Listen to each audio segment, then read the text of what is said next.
السلام علیکم ورحمۃ اللہ وبرکاتہ۔ ناظرین، شعبان المعظم کی آج 22 اور مارچ کی 15 تاریخ ہے۔ ناظرین، مالیگاؤں مدرسہ ریاض الجنہ کی طالبہ ترنم ادریس نے سلطنت عمان میں منعقدہ عالمی مسابقہ قرآن میں شرکت کرتے ہوئے نمایاں کارکردگی کا مظاہرہ کیا۔ اس موقع پر ترنم ادریس نے کہا ہے کہ جس شخص کا رشتہ قرآن شریف سے جڑ جائے اس کا رشتہ اللہ سے جڑ جاتا ہے۔ ناظرین، ای ٹی وی بھارت کی رپورٹ کے مطابق ریاست مہاراشٹر کے مسلم اکثریتی شہر مالیگاؤں کو ملک کا وہ واحد شہر کہا جا سکتا ہے جہاں جدھر نظر ڈالیں مسجدوں کے مینار نظر آ جائیں گے۔ یہاں ایک دو گلی کے فاصلے پر کوئی نہ کوئی مسجد یا مدرسہ ضرور مل جائے گا۔ اسی لیے شہر مالیگاؤں کو مسجدوں اور میناروں و مدارس کا شہر بھی کہا جاتا ہے۔ باشندگان مالیگاؤں کے لیے باعث خوشی اور فخر کی بات ہے کہ بین الاقوامی مسابقہ تکمیل حفظ قرآن میں بھارت کی نمائندگی کے لیے مالیگاؤں مدرسہ ریاض الجنہ کی طالبہ ترنم شیخ ادریس،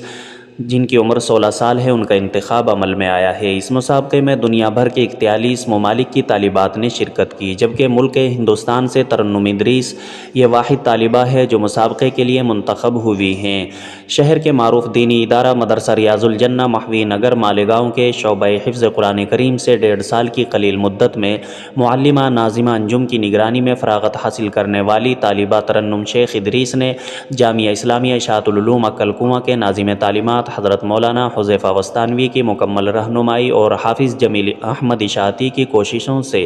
ملک عمان میں منعقد ہونے والے بین الاقوامی مسابقہ تکمیل حفظ قرآن میں شرکت کی اور نمایاں کارکردگی کا مظاہرہ کیا۔ اس تعلق سے ترنم ادریس نے نمائندہ ای ٹی وی بھارت کو بتایا کہ اس مسابقہ تکمیل حفظ قرآن میں ان کا انتخاب ایک وائس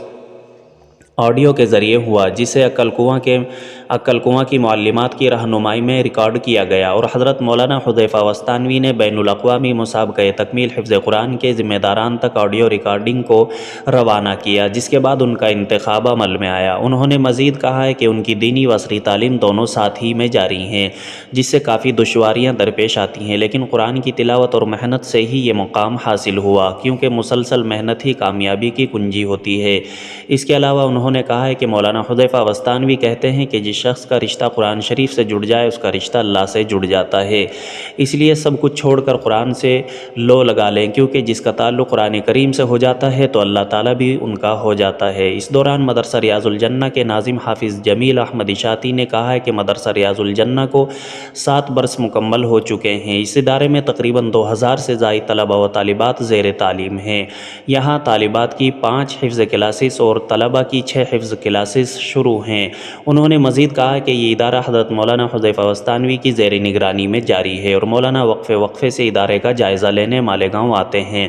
مالیگاؤں کی تاریخ میں یہ پہلی مرتبہ ہوا ہے کہ کسی مدرسہ کی حفظ کلاس کی طالبہ نے بین الاقوامی مسابقہ میں شرکت کی، جو شہر مالیگاؤں کے لیے فخر اور اعزاز کی بات ہے۔ انہوں نے مزید کہا کہ اس پرخطر دور میں مدارس کی حفاظت اور ہمارے بچوں کا ایمان بچانا انتہائی اہمیت کا حامل ہے، اس لیے ہر مسلمان کو چاہیے کہ وہ مکمل توجہ سے مدارس و مکاتب پر بنائے رکھے اور اپنے تعاون سے مدارس و مکاتب کو مضبوط بنائے۔